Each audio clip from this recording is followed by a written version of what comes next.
Product not yet rated.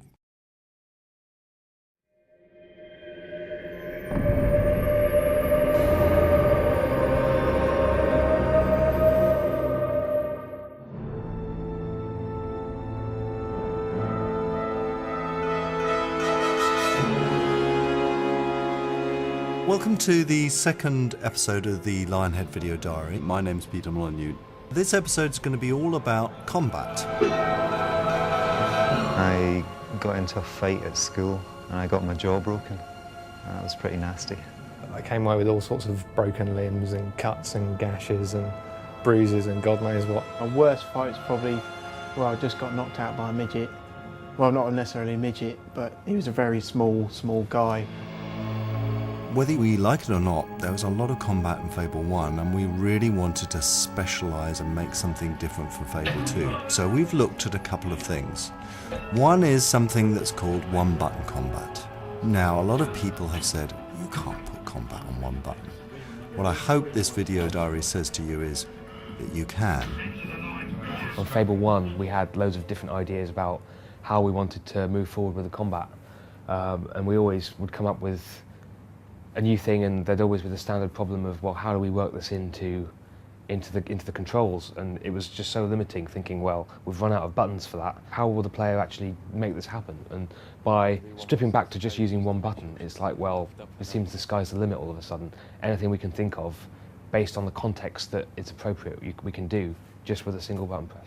The key thing that we've been dealing with one-button combat is ensuring that it is approachable for all gamers. It is approachable for people who haven't played games before, but it's also got the depth that seasoned gamers want. That was one of the key things that we felt we could have done a little better with in Fable 1. There are fewer things a player can do with his hands, so you have to make sure that of all the enormous varieties of actions that the character can do in the game, you always get the one that is most appropriate for where you want to be. So you almost want the game to read the player's mind and do exactly what he intends to do at that specific time, which, as you can imagine, mind reading is quite a difficult thing to program.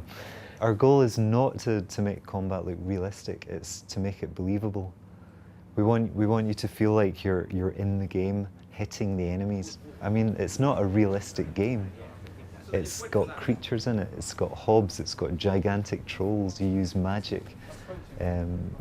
We want the combat to all fit together in this world, and we want the world to be believable. The character in the game, we like to think, is smarter than any character in any game before this, as far as combat's concerned. He always knows where he is, he always knows what's around him, and is going to use all items of the environment that he can to basically cause as much damage to his enemies as possible in the coolest way you can imagine. If you're close enough to the enemy and you press attack, you get to smack their head off a log, which is great. And then sets it up nicely for a finishing move. He's going to the loo. We did loads of research. We looked at videos, we looked at games, we just happened to find people around the studio that had life-sized weapons at home.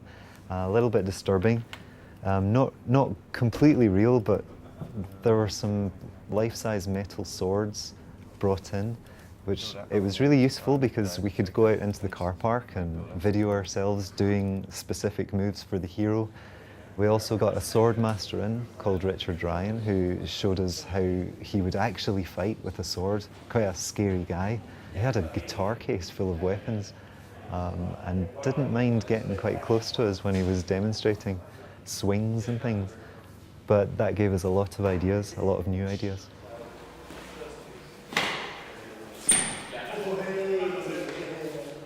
The most important factor in making combat believable is the reaction of the enemy.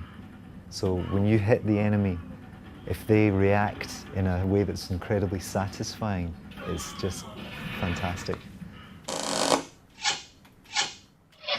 We're looking at perhaps unlocking certain elements of the combat further along down the storyline, so that instead of having everything available from the start, your character becomes more skilled as the story progresses. The most exciting introduction to Fable is the flintlock pistol, which comes with a complete design and style of Fable 2, which is a highwayman. And without Heimerman, you have to have guns. I'm very confident actually that we're going to cover everything that, well, I'll never say everything that a player will want to do because there's some pretty weird players out there from the mail we get. But I'd say 95% of what people want to do, I think we're going to get in there. Absolutely. When it comes to combat, nothing beats a good old game of English football. Lionhead challenged fellow Microsoft game studio Rare at a recent match. The footy against Rare was fantastic. We really want to try and make it a regular thing, really. Just a regular drubbing that we can dish out to them. How's the match going, Wood? It's going pretty good. Are you winning? We are, with 2-0 up front. Go Lionhead! And just for the record, who won, Lionhead or Rare? Lionhead, wasn't it, I think? Yeah, absolutely. Lionhead.